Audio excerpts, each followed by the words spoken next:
welcome to the Digital Dialogue to Paul O'Sullivan, the Chairman of Western Sydney Airport, or known by many names, a piece of infrastructure in Western Sydney, originally just as good old Badgerys Creek or Nancy Bird Walton International Airport, but not WSACO, I know. So we'll give it its real name, Western Sydney Airport, for today's discussion. Paul, also with a distinguished background in telecommunications, a long-term senior executive globally and locally with Optus, and a great pick by the Prime Minister to drive this project home. The iconic piece of infrastructure for Western Sydney. It's our version of the Harbour Bridge, particularly going forward out of this recession. So maybe, Paul, thinking about that, and we can't ignore the period we're in, COVID-19, has the board had many projections or discussions now about what this means for the rollout, for the eventual ramp up? How's your timetables affected by this global pandemic? Yeah, thanks, Chris. And can I say thanks also for the opportunity to talk like this? You know, the community in Western Sydney is so critical to our success. So the opportunity to use this forum to talk more widely is really appreciated, and a great initiative to keep going despite the challenges of COVID. The project is powering ahead. You know, if you look at what we're doing, this is a site that's twice the size of the current Sydney airport. It's got a major variation in land height. From the top of the site to the bottom of the site right now, that's farmland, is 12 stories of a building. So it's one of the largest earth-moving projects in Australia to just level it and get it right. So in March, the Deputy Prime Minister, Michael McCormack, kicked off our major earthworks, phase 2 of the earthworks that we're doing. The beauty of that work is that it's in individual earth-moving equipment. We can maintain social distancing very comfortably. So that's just powering ahead and continuing. Likewise, a lot of our procurement activity has been able to continue as we've been working from home. So in the next 6 to 12 months, you're going to see us come to market after doing a degree of market soundings around what we call the airside civils. That's the concrete for the runway and the aprons. You'll see us come to market for the construction of the terminal. You might recall that last year we awarded the design of that to both an international and Australian architectural partnership. And we're working with Western Sydney Uni, actually, with the students there to involve them in that. And then thirdly, we'll come to market with the tender for the construction of the landside civils, the roads and the car park. So we're on track, budget, continuing at pace, and very focused on bringing it in on time. It's a massive earth-moving project, we know that, and the dirt is being pushed around, and the Northern Road, only recently more update came around traffic around the site. You're also in the market for a bit of an executive team. You've had a turnover of some of the executives within. Are we any closer to knowing and when you get to stop being an executive chair for a while? And when do you think the new chief executive will be in place to take that next phase of development for the airport? Well, you know, life takes many curious twists, but I always like to remind people I first started working out in Western Sydney, 25 years ago. I worked for one of the oil companies as an area manager. And I actually looked after Elizabeth Drive in those days. And I can remember the airport being announced. You were just another Irish tradie working somewhere on the site in Western Sydney. Indeed. But, you know, the project was announced and cancelled, and announced and cancelled. And we've got several photographs in the office of politicians coming to turn the first sod. And then it would get cancelled. So when we advertised the CEO role originally, when we founded the company 2.5, maybe 3 years ago, it was very difficult to get people to apply for it because people saw it as high risk. Yeah. They were skeptical about whether the project would continue. This time around, we had over 100 expressions of interest in the CEO role, which for a CEO role is actually quite remarkable. We even had one individual who's an airport executive overseas offered to fly in during the COVID restrictions and spend 2 weeks in quarantine so they could physically meet us because they were worried they wouldn't come across well enough on video. That's how interested people are. Look how good we go. Exactly. So, but you know that shows you how the world has changed. Yeah. People now see the project with really strong backing by the federal government and also the government departments of infrastructure and finance. You know, they've gone right behind this. And so the project's now barreling ahead and has a high degree of attractiveness overseas. You would expect that next exec would take you right through the opening for development and opening and operation. Absolutely, and the executive needs to have a combination of skills. Obviously, we need someone who can keep the momentum up on the construction side, but at the same time, we're now going more and more into the business development as we attract airlines and as we look to great business going. Well, look, I hope we'll be in a position to announce it in the next couple of months. It is a cabinet approval; it's a senior role. Right. We have to work through government, but we are down to the wire. We have got to the stage where we're down to our very short list of candidates, and you'll hear from us sometime soon. Fantastic. Now, the next new executive is going to have a big job on their plate working with you with regard to Virgin Australia. That's another casualty, not only casualty of COVID, as aviation. No, it's been a hard slog, but how much is Western Sydney Airport in trouble if we end up with, albeit run by another wonderful Irish import, but how much are you in trouble if you only really have one domestic player? We don't want to end up being a permanently freight and only low-cost carrier market. So I imagine, we've seen the government talking about trying to lure Virgin to base Badgerys, base their operations there with Western Sydney Airport. That's got a bit to play out yet, but are you confident that your next chief executive will be dealing with two major domestic carriers?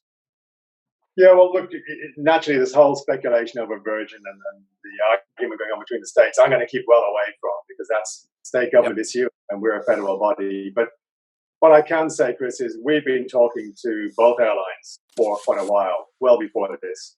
Like, we have memorandums of understanding in place for both Virgin and Qantas, and we've been talking to both of them about getting both of their brands, as in Virgin and Tiger and Qantas and Jetstar, to fly in and out of the airport.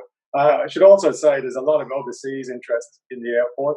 At the World RADS conference, which happened about 6 months ago, we had over 60 airlines come and express interest in Western Sydney Airport. And that's reflecting the fact that Mascot today, which is a great airport and a world-leading airport, but it is capacity constrained.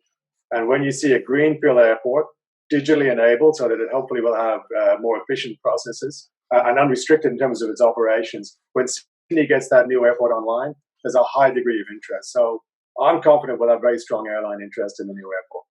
I suppose there's some silver lining now that the pandemic has hit now and not in 2025 or 26 as you're about to open the gates. So it does give you time to work through the system, build confidence back into a second airport, get our national borders open again and really rebuild that market rather than hitting much closer to end time.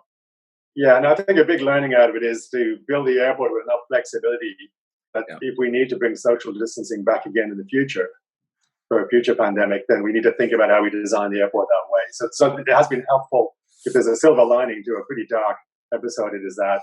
In terms of aviation, we're looking closely at all the forecasts. Most of them show quite a challenging 12 to 24 months ahead, but getting back to trend in terms of growth as we look at the next 4 or 5 years.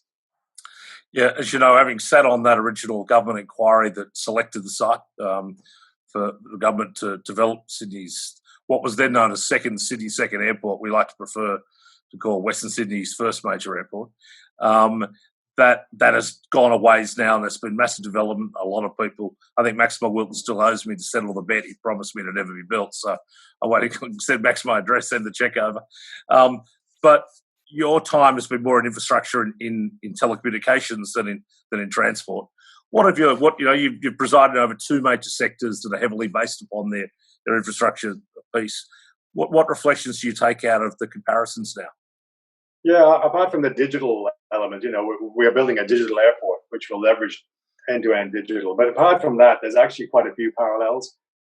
Both aviation and telecoms are all about putting a lot of capex in to build capacity and then looking to look that up and sell it. And in both cases, it's perishable, whether it's airline slots or minutes or bytes of data. If you don't sell it today, it's gone. You can't sell it again. All the hoteliers out there will understand an empty room one night is a room you can never sell. Exactly. And if you look at this level of capex as well, this is a $5.3 billion project being built over 5-6 years. Optus, for the last 20 years, every year has invested between $1 and $2 billion in infrastructure. So over a 5-year period, actually, a much bigger spend. So I'm familiar with both. There's another interesting twist to it. Optus is a challenger. It's had to come in and compete with a much bigger player, which is very well entrenched. And this is exactly the same story. They chose the right place. you got to think about challenger mindset. Why would people want to change their habits and come and use you rather than using your competitor? So there's a lot of useful parallels within. Paul, unlike me, not everybody in Western Sydney, most now, but not everybody still does cartwheels every time they hear the airport. Are you confident now through involvement with Fowler and others that the community is better understanding and more accommodating of a 24-hour airport? And I say again, we're very supportive of the requirement for a 24-hour airport to get there. How do you think the market has changed? The Sydney siders don't realise that actually having a curfew at an airport's unusual. Flying in Melbourne, 11 o'clock midnight, any day of the week, you'll see it's packed. Yeah. People are getting ready to fly in and out. So competitively for us as a state and city, it's important to have and restrict that. I do spend a lot of time in the community, whether it's FASA or visiting local state and federal MPs, or indeed the general managers and mayors of the local councils. What I would say is we all appreciate there's a balance here. There are some trade-offs. On the one hand, there is some of the negatives associated with a large piece of infrastructure. On the other hand, there's all the positives. There's the jobs it's going to create. There's the opportunities it's create. It's the fact that the state government is now committed to an aerotropolis, which will bring high value-add jobs into the area and give the people of Western Sydney a chance now to live with a standard of living and an economic outlook that could only have been dreamed of in the past. So I think most people are aware of the benefits and the costs, and on the net side of it, seeing it as a very strong benefit. I should say, for anyone who's challenged with our technology today, one, I'm not using the Optus platform, and two, I'm not in Western Sydney for this interview this afternoon. I'm regional. Shame on both counts, Chris. Well, at least you can blame somebody else now, so it's perfect. Hey, Paul, just the concept of this whole pandemic, it's changed a lot of things. It's not only an economic impact or the timing of your airport and whether, federal and state governments will have a train to the front door when we start, or rapid bus, the other places. It's also changing the way we live and work. Coming out of this, how do you see Paul O'Sullivan personally different as at home, at work? Is there dramatic transformation? We've all looked into this COVID abyss and worked out how we want to do something differently. Well, I think probably look at it both individually and as a business person. Individually, we've all got used to doing what we're doing now, which is using the technology to connect by video. It's still, it will be more important, but it still doesn't replace the physical. So it saves meetings. It means you can do more stuff online. But I still look forward to, if I've been at the event, for example, that we plan to have, the informal conversation at tables, the chance to just catch up over a drink in the lobby. You hear more from people than you ever can on a video. So that matters. The other thing that's fascinating is in population rates, digital technology for a whole range of things like customer care, ordering from Woolies or Coles, whatever else. I think it's going to accelerate from a business point of view the digital end-to-end enablement of so many more functions, and consumers being much more comfortable to order and buy and browse using digital. You don't think it'll stop people travelling, which ultimately goes to the economic health of the airport itself, the requirement for a second major airport in the Sydney metro area, or only stop us temporarily? Well, it's interesting. Historically, aviation has tracked growth in GDP per capita very closely, and so I think we'll continue to see that trend.